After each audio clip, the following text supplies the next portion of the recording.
गर्मा गर्म कुरकुरे लगेंगे और ठंडे हो जाने के बाद नरम मुलायम सॉफ्ट। तो आज हम बनाने वाले हैं बहुत ही आसान तरीके से, बिना मेहनत का ही, बिना कुछ भी खोए, बिना रेस्ट पे रखे, सिर्फ 5 मिनट में बनने वाला क्रिस्पी टेस्टी डोसा, बिना दही बिना सोडा का, झटपट तरीके से। इतना आसान है बनाना कि आप ब्रेकफास्ट में, लंच में, डिनर में कैसे भी बना सकते हैं और एक बार में आपका परफेक्ट बनेगा। साथ ही में हम सिर्फ 2 मिनट में बहुत ही टेस्टी मज़ेदार चटनी भी बनाएंगे। तो ये दोनों जब आप खाएंगे और परोसेंगे तो आपकी बहुत तारीफ होगी। तो चलिए शुरू करते हैं बनाना। दोस्तों, आज की रेसिपी पसंद आए तो वीडियो को लाइक, शेयर, कमेंट करना बिल्कुल ना भूलें।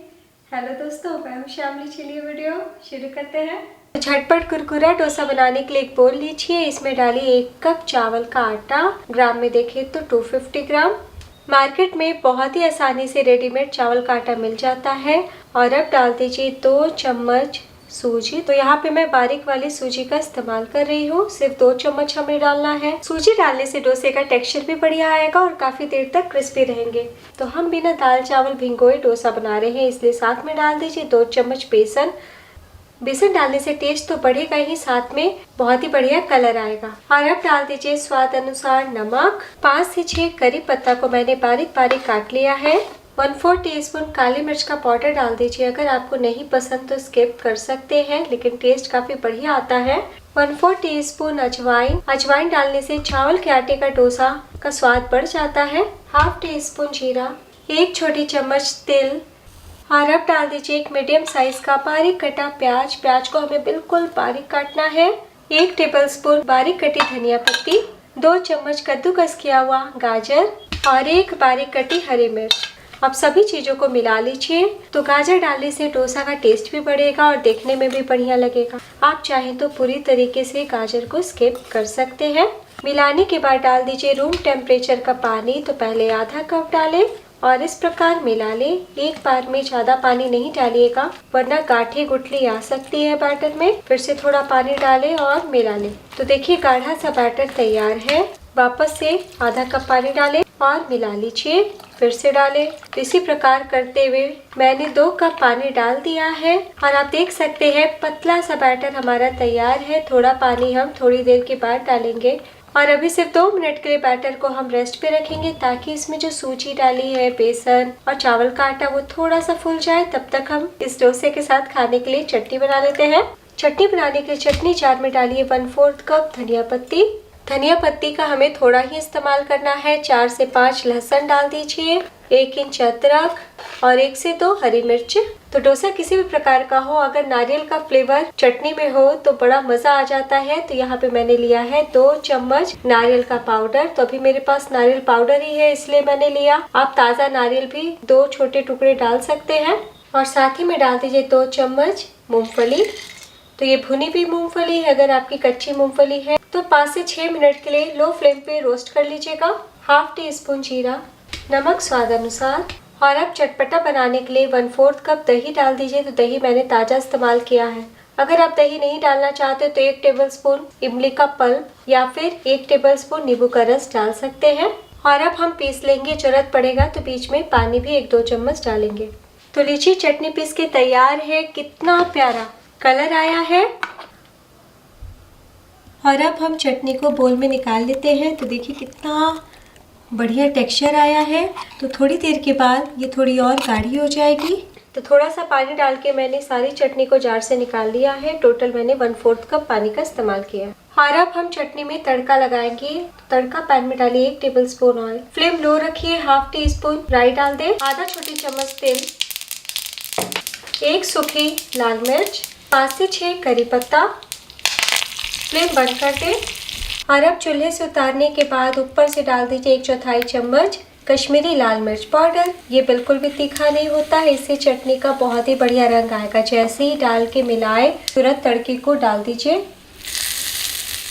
तो लीजिए फर्स्ट क्लास, बहुत ही आसान तरीके से झटपट चटनी बनके तैयार है, जिसे आप किसी भी प्रकार के साउथ इंडियन रेसिपीज के साथ एंजॉय कर सकते हैं। अब चलिए चलते हैं अपनी मेन रेसिपी की तरफ। इधर 2 से 3 मिनट हो चुका है और देखिए बैटर तले में बैठ चुका है और पानी ऊपर की ओर आ गया है। तो जब जब आपको डोसा तवे पे फैलाना है, इस प्रकार चलाते हुए फैलाना है और इतनी ही कम देर में बहुत अच्छे से सूजी बेसन फूल चुके हैं। दोस्तों ध्यान देने वाली बात, जितना हम आटा इस्तेमाल करेंगे डोसे में उसका दुगना हमें पानी का इस्तेमाल करना है, इस माप का ख्याल रखें। तो जैसे हमने यहाँ पे 1 कप चावल का आटा प्लस 2-2 चम्मच हमने और दूसरा आटा का इस्तेमाल किया है, तो उसका दुगना हमें पानी लेना है। तो 1 कप के नाप से हमने 2 कप पानी डाल दिया है और 1/4 कप के नाप से हमें आधा कप और पानी की आवश्यकता है। टोटल मैंने 2.5 कप पानी का इस्तेमाल किया है। ml में देखें तो 620 ml। 1-2 चम्मच अगर पानी ज़्यादा पड़ जाए तब भी टेंशन की बात नहीं है। तो बस मिला ले। तो नीर डोसे की तरह बिल्कुल पानी जैसा एकदम पतला बैटर होना चाहिए। देखिए, तो चलिए बिना देर के डोसा बनाना शुरू करते हैं। तो डोसा बनाने के लिए यहाँ पे मैंने तवा चढ़ाया है। तवा काफ़ी तेज़ गर्म होना चाहिए। थोड़ा ऑयल हम चारों तरफ लगा देते हैं। तो जब हम दाल चावल फुला करके ओरिजिनल डोसा बनाते हैं उस प्रकार हमें पानी के छींटे नहीं डालना है। जब तवे से धुआं आने लगे तभी आपको फ्लेम कम करना है और जब जब डोसा फैलाए इस प्रकार से तले से चलाते हुए बैटर डालें, क्योंकि बहुत ही तेज़ी से ये बैटर नीचे तले में बैठ जाता है। और अब हम गोल गोल हाथों को घुमाते हुए डोसा फैलाएंगे। फ्लेम को कम कर दें।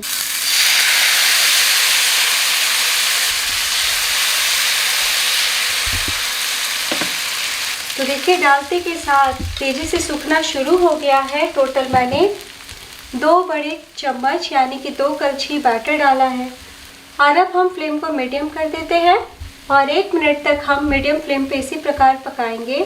तो आपका अच्छा डोसा बने इसलिए 1-2 बात का ध्यान दीजिएगा कि तवा काफ़ी तेज़ गर्म होना चाहिए। डोसा बनाने के टाइम आँच का ख्याल रखें। बैटर बहुत गाढ़ा नहीं होना चाहिए और ना ही बहुत पतला होना चाहिए। तो हम इस डोसे में बहुत सारा पानी डाल के बना रहे हैं, इसलिए हमें बिल्कुल भी शुरू में लो फ्लेम नहीं रखना है। तो मीडियम फ्लेम पे पकते हुए 1 मिनट हो चुका है और अब हम थोड़ा थोड़ा ऑयल या घी लगा देते हैं।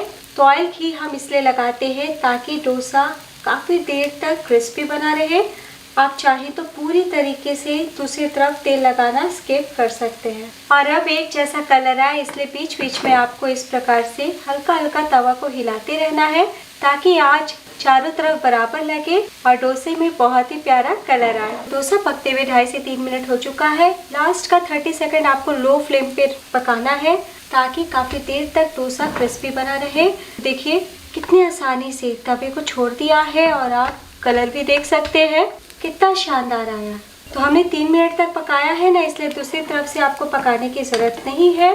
कितना आसान है बनाना, एक बार में ये डोसा बनेगा ही बनेगा। और अब आपकी इच्छा हो तो दूसरी तरफ से आप पलटी करके 10 से 15 सेकंड के लिए पका सकते हैं। देखिए, तो कुछ सेकंड के लिए पका लिया है। वापस से पलटी करके दिखाती हूँ। देखिए बिल्कुल भी नहीं टूट रहा है। तो बस डोसे को हम निकाल लेते हैं। तो मैं आपको फोल्ड करके भी दिखा देती हूँ। देखिए, तो देख के ही आपको पता चल रहा होगा कि कितने कुरकुरे बने हैं, बिल्कुल भी नहीं टूट रहे हैं और जिस तरह से शेप को होल्ड किए हुए हैं। तो बस प्लेट में निकाल लेते हैं। तो नो फेल रेसिपी है, ज़रूर ट्राई कीजिएगा। तो काफ़ी देर तक क्रिस्पी बना रहे इसलिए वायर रैक यानी कि जाली पे ही डोसे को निकालिए। तो अगर प्लेट में छोड़ दीजिएगा तो भाप से सॉफ्ट भी हो जाएंगे। वैसे इतना आसान है बनाना कि बनाते जाए और परोसते जाए। तो दूसरा डोसा बनाने से पहले तवे को टिश्यू पेपर से सूखा ही पोंछ लीजिए या किचन टॉवल से।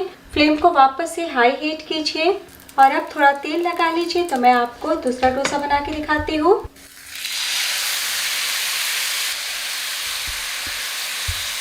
तो लीजिए, दूसरा भी सिक के तैयार है।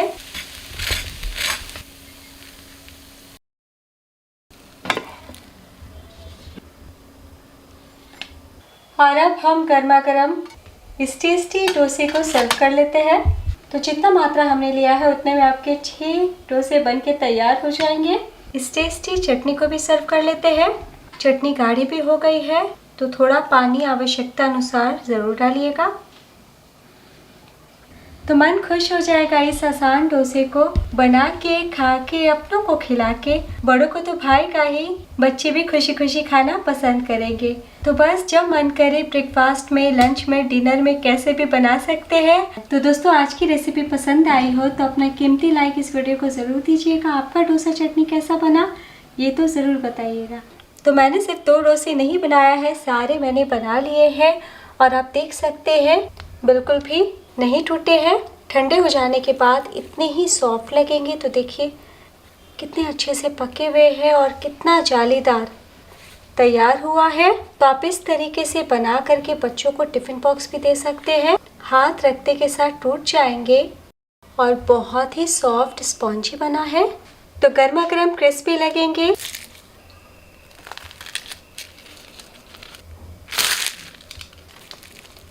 और ठंडे हो जाने के बाद बहुत ही ज़्यादा सॉफ्ट। तो एक बार बनाना तो बनता है, सभी को बहुत पसंद आएगा।